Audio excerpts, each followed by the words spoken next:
여러분, 주일날 함께 예배드리고 말씀을 받고 이제 3일이 지났습니다. 3일 동안 잘들 지내셨나요? 아멘. 네, 아멘 소리가 조금 더 컸으면 좋겠습니다. 잘들 지내셨나요? 아멘. 네. 우리가 크리스찬이라는 정체성을 가지고 이 세상에서 허락하신 이 자리에서 살아가고 있습니다. 그렇다면 우리가 평소에 하는 이 잘 지냈나요라고 하는 인사도 우리가 믿기 전에 알고 있었던 그런 의미가 아니라 믿는 예수 그리스도 안에 있는 사람으로서 잘 지냈냐는 질문의 의미가 조금 달라져야 하는 것 같습니다. 잘 지냈는가? 무엇이 잘 지낸 걸까? 무엇이 못 지낸 것이고 무엇이 잘 지낸 것인지가 우리의 심령 가운데 알아지고 또 실제 잘 지내는 것이 우리의 심령 가운데 실제 되는 것, 우리가 정말 보았으면 좋겠습니다. 그런 의미로 오늘 우리에게 주시는 이 말씀에는 목적이 있는데요. 그 목적은 우리의 삶이, 우리의 일상이 하나님을 볼 수 있는 일상 되게 하는 것입니다. 우리가 일상에서 하나님을 더 마주할 수 있도록, 하나님을 우리가 일상에서 볼 수 있다면 어떠한 일이 일어나는가, 그리고 그것이 실제되지 않았을 때 어떠한 일들이 일어나는지를 우리가 알게 될 것이고, 그것을 통하여서 내가 정말 주님과 함께 주님을 볼 수 있는 모든 삶, 특별히 소소한 일상들, 매 시간, 매 상황, 매 초의 시간들이 되어야 하겠구나. 이 마음이 오늘 그리스도의 몸 가운데 선명하게 되시기를 예수님의 이름으로 축복합니다. 사자성어 중에 이제 견물생심이라는 말이 있습니다. 이제 어려운 말은 아닌데요. 그러니까 물건을 보면 마음이 생긴다. 직역하면 이런 뜻인데, 그러니까 무엇이든 이제 보는 것이 마음에 들어올 수 있다라는 말입니다. 제가 만약에 이제 항상 다이어트를 하고 있다고 주장하고 있는데요. 주장하면서 제가 날마다 간식을 가방에 넣어 다닌다고 한다면 보는 사람이 이제 웃기겠죠. 네. 또 제가 맨날 다이어트 한다라고 말하면서 제가 가는 곳곳마다 간식을 이렇게 배치해 두고는 나는 이 모든 것들을 정신력으로 이겨낼 수 있다. 이렇게 주장한다면 여러분들 보시기에 조금 이제 웃길 거란 생각이 듭니다. 그런 의미에서도 이제 저에게 간식을 주면 안 된다는 것을 다시 한번 말씀드리면서 무엇이든 우리가 눈으로 보는 것은 마음에 들어오기 마련입니다. 자주 보는 것이 들어오고요. 자주 듣는 것이 우리의 심령 가운데 새겨지게 됩니다. 저는 라디오 듣는 거를 이렇게 썩 좋아하진 않는데요. 그게 뭔가 라디오의 내용이 싫어서라기보다는 그 라디오 사이사이에 나오는 그 CM송들 있잖아요. 광고 음악들. 근데 광고 음악들이 대체적으로 좀 이렇게 튀는 멜로디에 튀는 음색으로 만들어져 있습니다. 그러니까 제가 듣고 싶어서 듣는 게 아니라 그걸 어느 순간 딱 들으면 이제 아침에 일어나서 그 노래가 이렇게 재생되면서 일어나는 거를 경험하게 돼요. 그러니까 저는 이게 너무 싫더라고요. 내가 생각하지 않은 나의 생각들이 내 생각 가운데 이렇게 계속 재생되고 주님을 생각하고 주님을 기뻐해야 된다라고 말하는데 가장 일어나서 주님하고 부르기 전에 그 노래가 먼저 재생되면 이게 정말 끔찍한 일이구나라는 저는 그런 생각이 좀 들었습니다. 그래서 이제 그런 라디오를 내용 자체를 싫어하는 건 아니지만 좀 조심하면서 듣게 된 것 같아요. 우리의 일상이 정말 그렇게 자극적인 어떤 노래에 영향받는 것 이상으로 정말 주님을 볼 수 있는 인상이라고 한다면 우리의 삶 가운데 가장 먼저 상대하는 것이 하나님이시고 그 하나님을 눈으로 보고 귀로 듣고 그것이 마음에 채워져서 어떤 상황을 마주하든 하나님을 먼저 생각할 수 있다면, 하나님의 뜻과 마음을 먼저 새기고 반응하고 그 말씀을 따라갈 수 있다면 얼마나 좋을까 하는 마음이 오늘 말씀을 준비하면서 계속 저에게 허락해 주신 마음입니다. 그 동일한 마음이 우리 그리스도의 몸 가운데 가득하기를 예수님의 이름으로 축복합니다. 오늘 본문이 여호수아서 7장입니다. 이제 모세를 통해서 애굽에서 이스라엘을 이끌어내셨죠. 그리고 이제 광야길 가운데 이스라엘 백성이 하나님께 원망하면서 결국 여리고 가나안 땅으로 들어가지 못하고 40년간 광야를 배회하게 됩니다. 그리고 이제 여호수아와 갈렙을 제외한 모든 1세대들이 이제 광야에서 죽고 그 다음 세대인 2세대가 일어나서 또 하나님께서 모세 다음 지도자로 여호수아를 세우셨습니다. 그 여호수아의 또 인도 아래에서 이제 그 이스라엘 백성들이 가나안 땅으로 들어가는 장면들이 이제 여호수아의 말씀에 기록되어 있는데요. 오늘 말씀은 그 첫 번째 전투였던 여리고 전투 이후의 전투를 그리고 있습니다. 여리고성 전투하면 우리가 잘 아는 이제 내용이죠. 여리고성을 이스라엘 백성이 7일간 돕니다. 여호와의 말씀, 그 인도하심을 받아서 하루에 한 번씩 이스라엘 백성이 여리고를 돌아요. 그리고 마지막 7째 날에는 7번을 돌고 하나님께서 명령하신 그때에 나팔과 소리를 지르니 여리고성이 무너졌습니다. 크고 강대한 성읍이었던 그 여리고성이 무너지고 이스라엘 백성, 전쟁을 사실상 거의 알지 못했던 이스라엘 백성이 그 여리고 성을 공격해서 진멸하고 하나님의 뜻과 마음을 받는 시간이 있었습니다. 그 승리의 영광 가운데 하나님께서는 이스라엘의 이름을 또 여호수아의 이름을 온 가나안 민족에게 퍼뜨려 주셨어요. 그리고 이스라엘 이름만 들어도 와, 저 이스라엘, 저 여호수아, 그들과 함께하는 저 신 여호와가 엄청난 신이다라는 그 마음을 모든 가나안 사람들 가운데 주신 직후입니다. 직후에 이제 그 다음 가나안 땅으로 점령할 아이성을 이제 점령하기 위해서 여호수아가 오늘 본문 이제 7장 2절에 이렇게 이야기합니다. 여호수아가 여리고에서 사람을 베델 동쪽 베다웬 곁에 있는 아이로 보내며 그들에게 말하여 이르되 올라가서 그 땅을 정탐하라 하매 그 사람들이 올라가서 아이를 정탐하고 또 3절 여호수아에게로 돌아와 그에게 이르되 백성을 다 올라가게 하지 말고 2-3천 명만 올라가서 아이를 치게 하소서. 그들은 소수이니 모든 백성을 그리로 보내어 수고롭게 하지 마소서 하므로. 여호수아가 정탐꾼을 아이성으로 보냅니다. 지금 큰 전투 직후거든요. 큰 전투에서 큰 승리를 거뒀습니다. 모든 사람들이 이스라엘을 두려워하고 여호수아 이름을 두려워하는 시점입니다. 그때 여리고에 비해 훨씬 작았던 아이성을 정탐하게 하고 정탐의 결과를 들으니까 그들의 숫자는 많지 않습니다. 그러니까 백성 중에 2-3천 명만 보내도 충분합니다 라는 보고를 받아요. 그리고 실제 여호수아가 그렇게 합니다. 그런데 여호수아 7장 4절에 백성 중 3천 명쯤 그리로 올라갔다가 아이 사람 앞에서 도망하니 5절 아이 사람이 그들을 36명쯤 쳐 죽이고 성문 앞에서부터 스바렘까지 쫓아가 내려가는 비탈에서 쳤으므로 백성의 마음이 녹아 물같이 된지라. 6절에 여호수아가 옷을 찢고 이스라엘 장로들과 함께 여호와의 궤 앞에서 땅에 엎드려 머리에 티끌을 뒤집어 쓰고 저물도록 있다가 아이성에서 놀랍게도 여리고에서 그 큰 성읍에서 하나님의 능력으로 승리를 거두었던 이스라엘 백성이 아이성에서는 패배를 맛보게 됩니다. 이해할 수가 없어요. 하나님께서 함께 하신다는 그 소문이 가득했는데 그 큰 성읍 여리고에서조차 하나님의 손길로 승리한 이스라엘입니다. 그런데 이 이스라엘이 작은 성읍 아이에서 패배하고 도망치는 일이 있었습니다. 그리고 이제 그렇게 하루 종일 죄를 뒤집어 쓰고 있던 여호수아가 하나님께 이렇게 고백합니다. 7절에 이르되 슬프도소이다 주 여호와여 어찌하여 이 백성을 인도하여 요단을 건너게 하시고 우리를 아모리 사람의 손에 넘겨 멸망시키려 하셨나이까. 우리가 요단 저쪽을 만족하게 여겨 거주하였더라면 좋을 뻔하였나이다. 그때 여호와께서 이렇게 대답하십니다. 10절에 여호와께서 여호수아에게 이르시되 일어나라 어찌하여 이렇게 엎드렸느냐.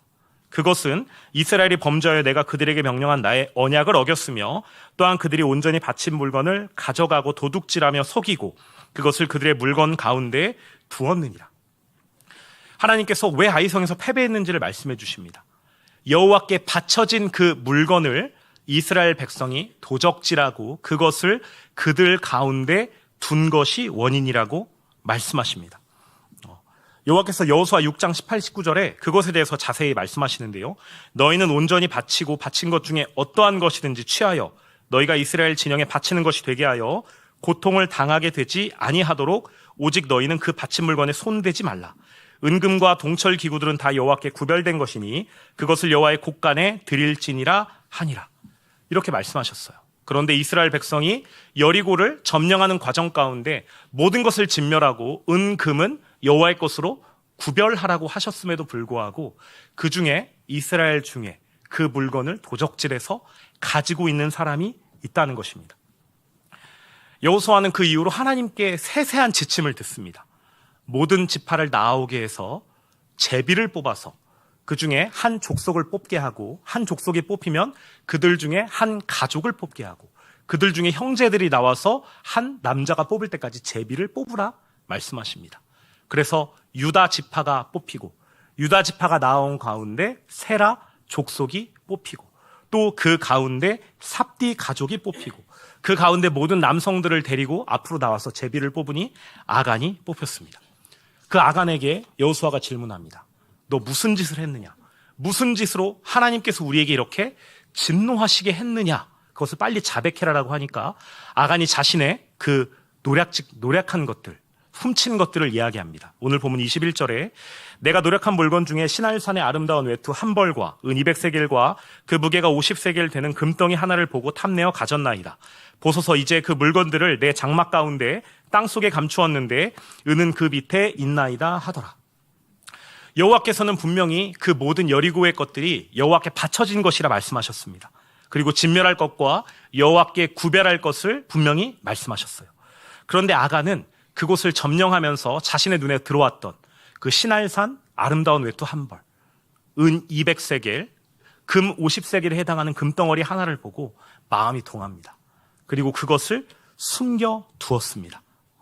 그것을 이스라엘 백성들 가운데 제하고 그 아간의 모든 가족들을 불러서 가족들을 아골 골짜기에서 진멸한 뒤에야 하나님께서 다시 이스라엘에 대한 마음을 돌이키시고 하나님께서 함께 하시는 모습을 봅니다. 그리고 이어서 또 아이성 전투에서 승리하는 내용들이 이제 여호수아 말씀 7장, 8장 이어서 계속 기록되어 있습니다.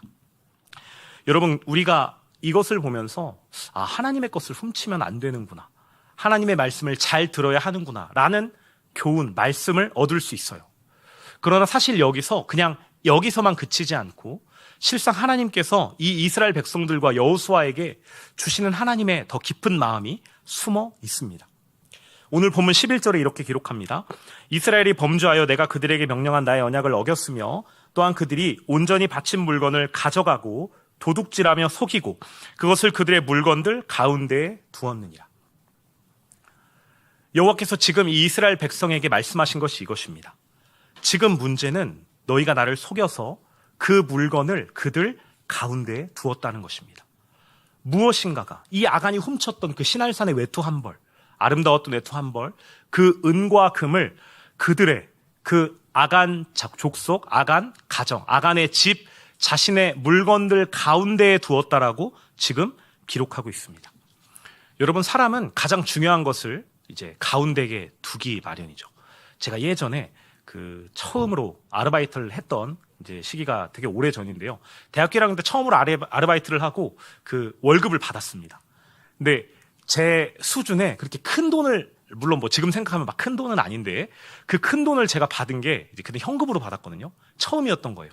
그래서 제가 백팩을 메고 다녔는데 그 백팩 가장 가운데에다가 현금 봉투를 넣고 그다음에 그 가방을 앞에 이렇게 메고 이러고 왔던 기억이 납니다. 너무 겁나더라고요.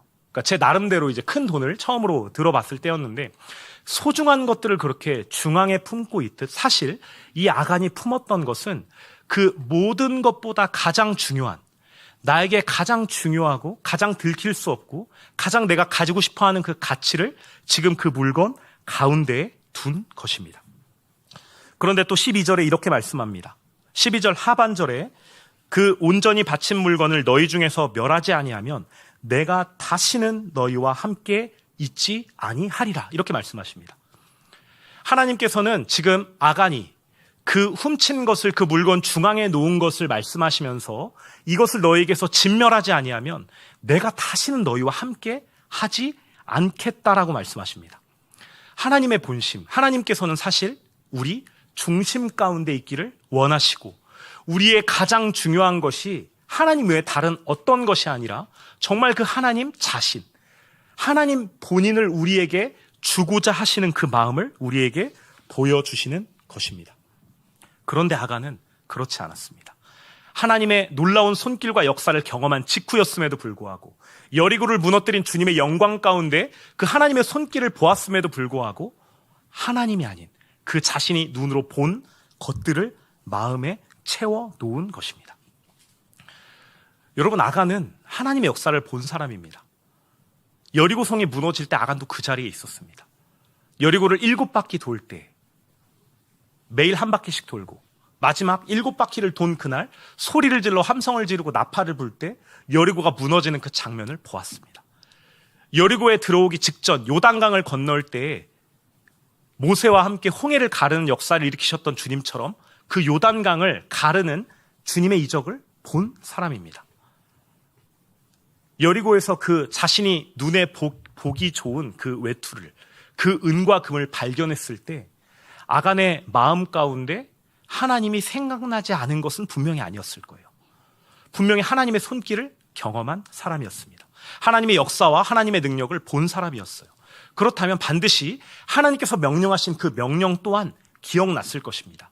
모든 것을 진멸하고 단지 음과 금은 여호와께 대해서 구별하라고 하신 그 말씀을 반드시 기억했을 거예요. 그 마음, 그 말씀을 따르겠다는 마음이 이 아간에게 거짓이 아니었을 것입니다. 그런데 왜 아간은 결국 하나님의 뜻과 하나님의 말씀이 아니라 자신의 눈에 보인 그것을 선택하고 말았을까요? 아간의 하나님을 향한 진심이, 또한 그 재물을 향한 진심이 함께 있었기 때문입니다. 하나님께 대한 전심이 아닌 그 아간은 결국 자신이 보게 된 그것을 마음에 채우고 그 마음에 채운 것을 위하여서 고민하더라도 결국엔 그것을 취하는 것으로, 그것을 숨기는 것으로, 이것을 아무에게도 들키지 않으면 된다라는 그 마음으로 이 범죄를 저지른 거죠. 과연 우리의 마음 가운데 무엇이 있는지 꼭 오늘 말씀을 통해서 살펴보면 좋겠습니다. 그런데 중요한 것은 이 문제가 아간만의 문제가 아니었다는 것입니다. 여리고를 점령할 때 분명히 이 문제는 아간만의 문제가 맞았습니다. 여리고를 점령할 그때에 아간을 제외한 다른 이스라엘 백성이 분명히 그들에게도 보이는 많은 것들이 있었을 것입니다. 좋은 외투, 좋은 재물, 어떠한 사람, 자신이 취하고자 할 수 있는 그 많은 재물들을 분명히 보았을 거예요. 그러나 아간을 제외한 모든 사람들은 그 가운데에 하나님을 보았습니다. 하나님의 영광을 보았고 하나님이 마음에 채워진 것이 실제되어 있었습니다. 그래서 여리고에서는 아간을 제외한 그 누구도 하나님의 물건을 도적질하지 않았습니다. 그런데 여리고의 전투가 끝난 뒤는요, 여리고의 전투가 끝난 뒤 아이성 전투에서 패배할 때 하나님께서는 사실 아간의 죄만을 말씀하셨지만 실상 그 속을 들여다보면 아간뿐 아니라 그 아간의 죄가 이스라엘 백성들 가운데 가득했다라는 것을 우리가 알 수 있습니다. 여리고성을 점령할 때에는 이스라엘이 하나님의 말씀을 들었습니다. 하나님의 뜻과 마음을 받들어서 그대로 순종하는 이스라엘이었어요. 그러나 아이성을 점령하러, 아이성을 공격하러 갈 때는 그러지 않았습니다. 여호와께 묻지 않았습니다. 정탐꾼을 보낼 때에도, 그들의 보고를 들었을 때에도, 다시 그들에게 3,000명의 병사를 파송할 그때에도 여호수아는, 이스라엘 백성은 여호와의 말씀을 전혀 듣지 않았고 묻지 않았습니다. 오늘 그 내용들이 어디에도 성경에 기록되어 있지 않아요. 그리고서 그 패배한 이후에 여호수아가 이렇게 고백합니다. 슬프도소이다. 어찌하여 이 백성을 인도하여 요단을 건너게 하시고 우리를 아모리 사람의 손에 멸망시키려 하셨나이까. 9절에 주의 크신 이름을 위하여 우리를 어떻게 하시려 하나이까. 지금 여호수아는 패배한 이후에 주님 앞에 머물러 있으면서 자신이 무엇을 잘못했는지 전혀 눈치채지 못하고 있어요. 단지 하나님께서 우리에게 함께한다고 말씀하셨는데 왜 우리에게 이러한 일이 일어났습니까? 왜 우리가 패배했습니까? 여호와의 이름은 어찌합니까? 라고 지금 말하고 있습니다. 여호수아가 지금 생각할 때 이스라엘의 이 움직임은 분명히 하나님의 이름을 가지고 움직인 움직임이었습니다. 여호와께서 가나안을 정복하라고 하셨어요. 그래서 여리고를 점령했고 그 다음에 아이성을 점령한 것입니다. 여호수아의 입장에서는 하나님의 말씀을 들은 것 같아요. 하나님의 뜻과 말씀을 따른 것 같아요. 이스라엘 백성의 움직이는 그 모든 것 가운데 지금 하나님의 뜻과 반하는 것이 전혀 없는 듯해 보입니다. 그러나 여호수아는 하나님의 이름으로 움직인 것 같았지만 실상은 하나님께 묻지 않고 하나님께 말씀을 받지 않고 하나님의 말씀을 업신여겼던 그 아간과 같은 일이 일어났던 것입니다. 여리고를 점령할 때는 그 한 명이었으나 아이성을 공격하러 갈 때에는 아간뿐 아니라 그 모든 이스라엘 백성이 하나님보다 지금 눈앞에 닥친 그 아이성의 전투, 심지어는 여리고성보다 더 작기 때문에, 그들의 숫자가 적었기 때문에 충분히 우리끼리 할 수 있어, 충분히 우리끼리 극복할 수 있어, 하나님이 말씀하셨잖아, 하나님께서 함께 하시는데 무엇이 문제겠어? 이 정도면 우리끼리도 충분히 점령할 수 있을 거야 라는 그 마음을 가지고 오늘 패배를 맛보게 된 것입니다. 여러분, 우리는 큰 사건이 일어났을 때 주님께 엎드리는 그런 마음들을 쉽게 봅니다. 내가 감당할 수 없는 진짜 큰 일이 일어나면 주님 앞에 엎드려서 주님, 나 어찌합니까? 또 우리가 말씀을 받은 십자가에 생명을 주신 이들이기 때문에 그 문제를 해결해 달라는 기도가 먼저가 아니라 그 모든 상황을 주님께 올려드리고 나는 먼저 내 마음 가운데 주님이 가득한 것 보아야 하겠습니다 라고 기도합니다. 실제 그런 기도들이 우리에게 이거저 가고 있어서 참 감사합니다. 그런데 한번 꼭 살펴보았으면 좋겠습니다. 그 큰일 이후에 우리의 삶에 주어진 그 일상 가운데, 우리의 삶에 주어진 삶의 모든 그냥 소소한 일들 가운데 과연 우리는 주님을 보는 인생을 살고 있나? 과연 우리는 주님을 의식하고 있는 인생을, 우리의 모든 소소한 삶을 살고 있는지 반드시 점검하고 살펴보았으면 좋겠습니다. 큰일에서는 주님 앞에 긴장하지만 우리의 일상에서는 큰일이 지나간 이후에 주님을 향한 열심과 주님을 향한 그 바람들이, 주님을 향한 그 기도의 열정들이 식고 주님이 잊혀진 우리의 일상은 아닌가 꼭 점검해 보면 좋겠습니다. 우리의 일상 가운데 주님이 보이지 않고 주님이 의식되지 않는다면 그것이 바로 이 이스라엘 백성 가운데 함께 하실 수 없었던 하나님의 그 말씀, 내가 너희와 함께 하지 아니하리라. 그 말씀이 우리에게 일어나고 있는 상황입니다.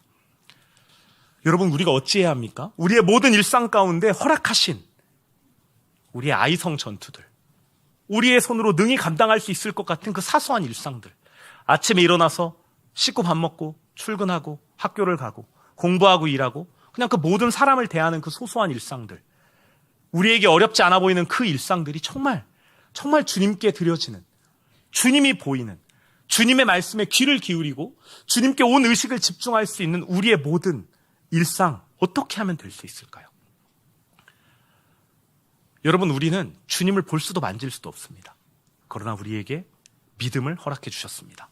우리는 믿음으로 주님을 보고 믿음으로 주님의 말씀을 받들어 주님의 말씀을 따라갑니다.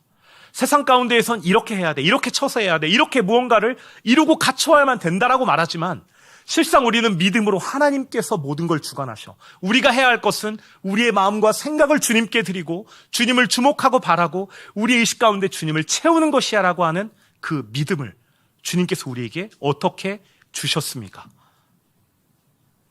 우리가 십자가의 연합을 통하여서 예수님과 함께 죽고 예수님과 함께 부활해서 우리가 함께 승천해 하나님 앞에 있을 때 하나님과 나 사이에 아무것도 끼어있지 않은 그 상태, 가장 먼저 눈을 뜨면 주님이 보이고 가장 먼저 눈을 뜨면 주님의 말씀을 듣고 가장 먼저 주님을 상대할 수 있는 그 상태를 바로 우리에게 십자가로 허락해 주셨습니다.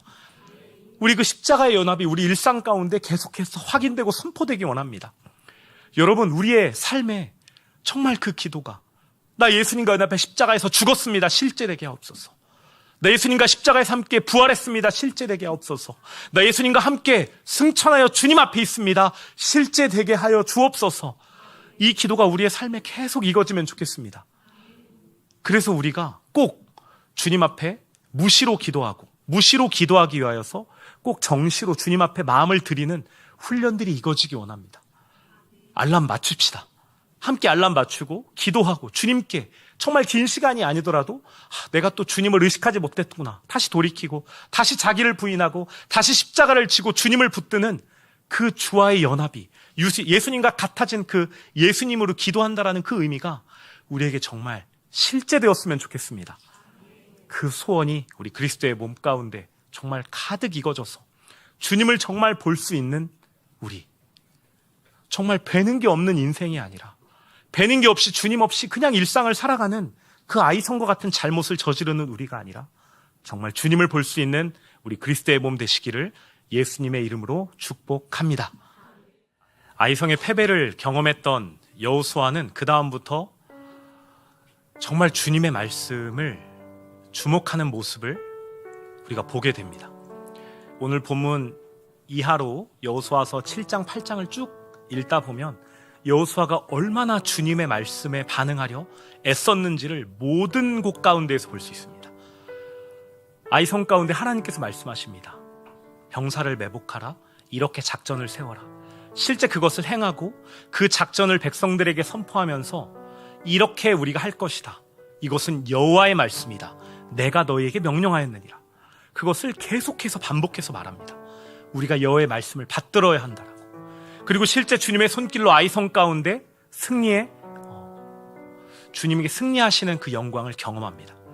그리고 전쟁이 끝나자마자 이 이스라엘 백성은 수십 킬로 떨어진 에발산으로 가서 번제단을 세우고 하나님께 번제를 드리고 화목제를 올려드립니다.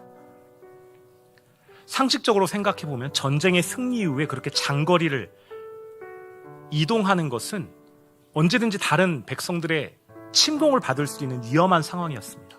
그러나 여호수아의 눈에 더 이상 다른 것이 중요하지 않았어요. 하나님의 말씀에 순복하여서 그 에발산에 가서 단을 세우고 주님의 말씀을 다시 새기고 백성들에게 다시 말씀을 선포하게 하고 그 앞에서 돌에 주의 말씀을 기록하고 그리심산과 에발산에 나누어 서서 축복을 외치게 하고 저주를 외치하고 여호와의 말씀을 듣는 자에게는 이런 복이 있을 것이며 여호와의 말씀을 따르지 않는 자에게는 이런 저주가 있을 것이다. 그 모든 것 가운데 여호수아가 정말 붙든 것, 정말 취한 것, 정말 좌로나 우로나 치우치지 않고 주님의 말씀이 실제 되어야 우리가 살 수 있구나. 이 가나안 땅에서 더 이상 이 아이성과 같은 패배가 있어서는 안 되는구나. 그것은 우리가 주님의 말씀에 반응하여서 주님을 바라보지 못했기 때문이었구나. 그 교훈을 하나님께 얻어서 정말 철저하게 주님의 말씀을 받드는 여호수아와 이스라엘의 모습을 우리가 볼 수 있습니다. 여러분, 우리가 이 마음을 정말 그대로 주님 앞에 드리기를 소원합니다. 우리가 정말 주님께 드리는 그 마음이 정말 그 간절한 마음으로 주님, 나 주님 보아야 하겠습니다. 내 일상 가운데 주님이 보여야 하겠습니다. 내 일상 가운데 다가오는 이 삶의 어떠한 어려움, 굽이 이런 것뿐 아니라 나의 모든 일상 가운데 주님이 가장 먼저 생각나고 가장 먼저 주님이 보이고 주의 말씀이 가장 먼저 들리는 정말 주의 사람이 우리 되어야 하겠습니다. 우리가 이 소원 정말 그 소원을 가지고 구하기 원합니다. 이 시간 우리 함께 기도할 텐데요. 정말 주님, 내 마음 가운데 내 일상 가운데 주님 보고 싶습니다. 그것을 위하여 우리에게 십자가의 길을 허락하셨사오니 나 예수님과 함께 죽은 것, 예수님과 함께 부활한 것, 예수님과 함께 승천한 것 실제되게 하여 주옵소서. 우리 그것을 가지고 기도하고 또 우리에게 허락하신 말씀의 통로를 위하여서 주님께 기도하기 원합니다. 우리 그리스도의 몸 가운데 세워주신 말씀의 통로 우리 아침 목사님 주님께 의탁하고 주님의 말씀을 정말 순전히 전하는 주의 통로로 성령의 기름 부어달라고 우리 꼭 중보하기 원합니다. 이 시간 이 기도 제목 같이 주여 한번 크게 외치고 기도하도록 하겠습니다. 기도합니다. 주여. 할렐루야. 주님 참 감사합니다. 주님을 볼 수 있는 은혜 주셔서 감사합니다. 우리에게 십자가의 생명을 주셔서 감사합니다. 주님, 그러나 우리의 존재, 우리의 삶을 되돌아봅니다.